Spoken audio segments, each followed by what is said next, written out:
Kada se pogledate ujutro u ogledalo, što vidite?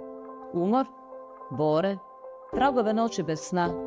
Možda osjećate posljedice napornog rada, majčinstva ili jednostavno životne stresove. Teško je naći vrijeme za sebe, zar ne? Drage žene, jeste li se kad zapitale kako bi izgledalo kada biste stavile sebe na prvo mjesto? Ja sam Mirjana Semenić-Rutko, liječnica, ginekologinja sa više od 30 godina rada i iskustva rada sa ženama.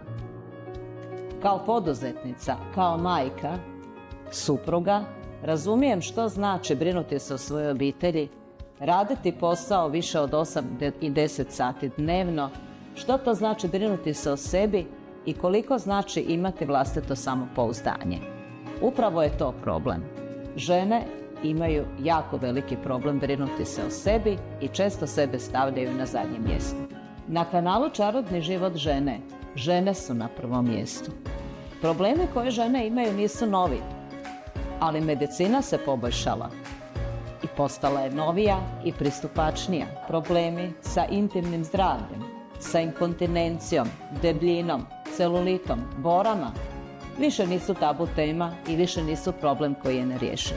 Drage moje žene, posebno vi u najboljim godinama, nastavite pratiti kanal Čarobni život žene i saznajte kako najbolje brinuti o svom zdravlju, kako brinuti o svojoj ljepoti, kako unaprijediti svoju kvalitetu života i kako vratiti svoje samopouzdanje. Pretplatite se na kanal Čarobni život žene, besplatno je. I budete uvijek u tijeku sa najnovijim saznanjima kako unaprijediti svoje zdravlje i brinuti se za sebe.